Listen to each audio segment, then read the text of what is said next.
जय माता दी दोस्तों। आज हम एक ऐसे कंसेप्ट के बारे में पढ़ने वाले हैं जो आपको कुंडली अध्ययन में बहुत मदद करेगा। जो हमारा कुंडली का पैटर्न है, उत्तरी भारत का जो कुंडली का पैटर्न है वो इस प्रकार होता है और उसमें यहाँ पर बीच में लगन लिखी होती है। जैसे यहाँ 3 नंबर लगन लिखा हुआ है तो ये मिथुन लगन है। यहाँ पे 4 नंबर लगन लिखा हुआ होता तो कर्क लगन होता। यहाँ पे 9 नंबर लिखा हुआ होता तो धनु लगन होता।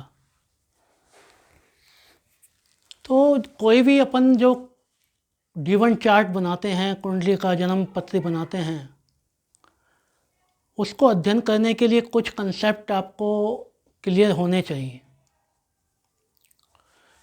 जैसे सबसे जो शुभ स्थिति है वो त्रिकोण की होती है। त्रिकोण कौन से कहलाते हैं, यहाँ मैंने लिखा हुआ है। त्रिकोण 1, 5, 9 एक भाव में जो राशि है, 5 नंबर में जो राशि है, 9 नंबर में जो राशि है वो क्या है, त्रिकोण है, ट्राइन। अब यहाँ पर 1 नंबर में क्या है, 3 नंबर लिखा हुआ है। एक पहले भाव में क्या लिखा हुआ है, 3 नंबर लिखा हुआ है, यानी कि ये मिथुन लग्न है। फिर क्या है 5वें भाव में, 5वां भाव में कौन सी राशि है, वृश्चिक राशि है, स्कॉर्पियो राशि है, ये त्रिकोण। फिर 9 नंबर 9वें भाव में पहला, दूसरा, तीसरा, चौथा, 5वां, छठा, 7वां, 8वां कौन सी राशि आ गई, मकर राशि आ गई, कैप्रिकॉर्न। आप कोई भी कुंडली, किसी भी लगन की कुंडली उठा लें, उसमें 1 नंबर, 5 नंबर और 9 नंबर में जो राशियां हैं वो त्रिकोण राशियां कहलाती हैं और वो जन्म पत्री में सबसे शुभ राशियां मानी जाती हैं। जैसे इसमें 8 नंबर है, वृश्चिक राशि है, तो मिथुन लगन वालों के लिए वृश्चिक राशि इसकी मित्र राशि हो गई। ये डिपेंड करता है कि इसकी दूसरी राशि कहाँ है। लेकिन अभी हम ये पढ़ें कि 5 नंबर में 8, 5वें भाव में 8वीं राशि लिखी हुई है, यानी कि स्कॉर्पियो। स्कॉर्पियो इसको सपोर्ट करेगा। यहाँ कौन सी, कुंभ राशि, एक्वेरियस साइन है, तो एक्वेरियस साइन इसको सपोर्ट करेगा। जहाँ भी शनि बैठा हुआ होगा वो लगन को सपोर्ट करेगा। यद्यपि अष्टम भाव का स्वामी भी शनि है, वो बताऊंगा मैं आगे। दोनों एक ही समय में 2 अलग अलग रिजल्ट कैसे करते हैं ये। तो आप बस सुनते रहिए, समझते रहिए, बहुत इजी है इसको पढ़ना यदि आप कंटिन्यू पढ़ते हैं तो। उसके बाद हम केंद्र को समझें। केंद्र कौन से होते हैं, 1, 4, 7, 10। यहाँ पे एक त्रिकोण में भी आता है और केंद्र में भी आता है। तो यहाँ पर केंद्र कौन सा हो गया, मिथुन, कन्या, धनु,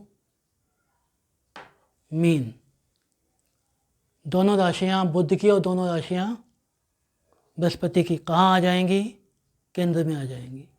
केंद्र में जो राशि आ जाती है वो अपना शुभ है तो शुभत्व छोड़ देती है, पापी है तो पापत्व छोड़ देती है, सम हो जाती है। उसके बाद हम आ जाएं त्रिषडाया। त्रिषडाय, त्रि यानी 3, षडाय यानी छठा और आय यानी आय का भाव। आय का भाव कौन सा है, 11वां भाव है। तो 3, 6, 11, 3, 6, 11 अशुभ भाव माने जाते हैं। ये कुंडली में बाधा उत्पन्न करते हैं, ये अशुभ फल देते हैं।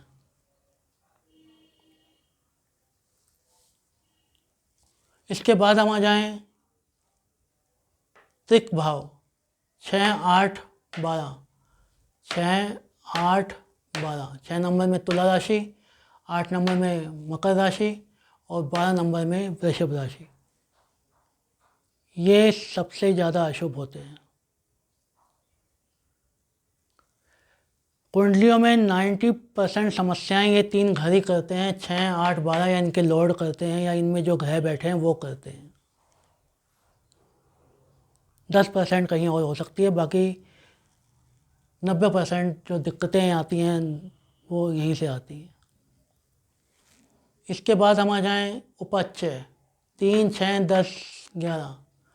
3, 6, 10, 11 ये उपाच्य हैं। उपाच्य का मतलब होता है जो एज के साथ ग्रो होते हैं। उपाच्य कौन होते हैं? जो एज के साथ ग्रो होते हैं। तो सिंह राशि, तुला राशि, मीन राशि और मेष राशि के जो रिजल्ट हैं वो एज जैसे जैसे आपकी एज बढ़ेगी वो अच्छे आने लगेंगे, लेकिन पराक्रम पहले में बहुत करवाएंगे आपको। सम राशियाँ, दूसरी राशि और 12वीं राशि सम राशि कहलाती है। ये अपनी दूसरी राशि के प्रभाव देती है। और अगर दूसरी राशि यहाँ पे नहीं हो, जैसे कि मान लीजिए यहाँ पे क्या आ गया, दूसरी भाव में कर्क राशि आ गई। कर्क की एक ही राशि हो, चंद्रमा की राशि है, चंद्रमा की एक ही राशि होती है, वो क्या होती है? कर्क राशि होती है।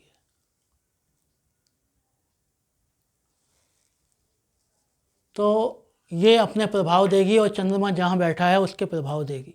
मान लीजिए चंद्रमा यहाँ पर है तो धन भाव का मालिक आके कहाँ बैठ गया? सप्तम में बैठ गया। अपनी पत्नी से, अपने पार्टनर से धन प्राप्त होगा। इस प्रकार जब हम इन चीज़ों को समझेंगे कि कुंडली में कौन सी त्रिकोण राशियाँ हैं, कौन सी केंद्र राशि हैं, कौन सी त्रिषणाय राशि है, कौन सी त्रिक राशि है, कौन सी उपाच्य राशि है, कौन सी सम राशि है, तो हमारी प्रेडिकेशन का स्तर बढ़ता जाएगा। अब सपोज करो कि कोई ग्रह अष्टम में बैठा हुआ है, तो मान लीजिए बुध बैठा हुआ है अष्टम में। लगन का मालिक कहाँ के बैठ गया? अष्टम में बैठ गया। पीड़ा देगा, दुख देगा। लेकिन क्योंकि लगन है तो लगन के तो इतने प्रभाव कम देगा, क्योंकि ये शुभ, सबसे शुभ स्थिति मानी जाती है। लेकिन माता के साथ संबंध बिगाड़ देगा। लेकिन प्रॉपर्टी जब भी खरीदने जाएगा बाधाएं आएंगी। समझ रहे मेरी बात को? घर जब भी खरीदने जाएगा बाधाएं आएंगी। तो ऐसी स्थिति में आपको इसके इलाज करने पड़ेंगे। इस घर को इम्प्रूवमेंट लाना पड़ेगा, तब जाके दिक्कतें कम हो।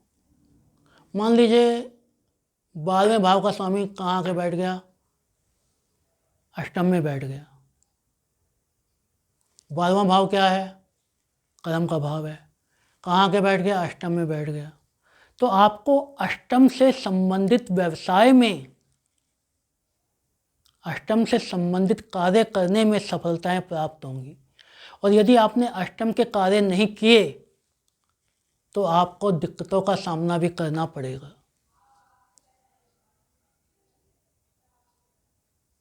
समझिए मेरी बात को। अब अष्टम के कौन से व्यवसाय हैं ये हम व्यवसाय के टॉपिक में क्लियर करेंगे। फिलहाल जस्टली मैं बताता हूँ, income tax department, LIC, manufacturing, ये अष्टम के व्यवसाय हैं। अगर आप ये करते हैं तो बाधाएं कम आएंगी, ये काम नहीं करते तो बाधाएं ज़्यादा आएंगी।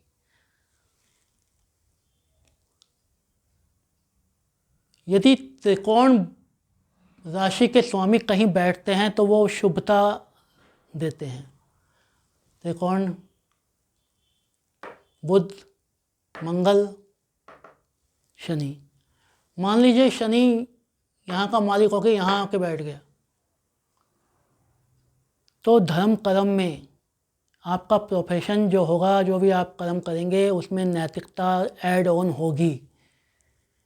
अनैतिक काम आप नहीं कर पाएंगे, या विशेष प्रभाव, पाप प्रभाव और कोई नहीं है। तो इस प्रकार हमको ये टेबल ये बताती है कि जब भी हम कोई कुंडली को देखें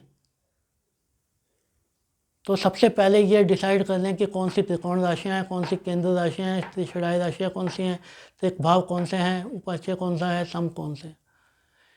जब हम इस चीज़ को पढ़ लेंगे तो हमको बहुत सी प्रश्नों का जवाब मिलने लगेगा। उम्मीद करता हूँ कि ये स्पेशल टॉपिक आपको पसंद आया होगा। नहीं आया तो आप, ये समझ नहीं आया तो आप पूछ सकते हैं।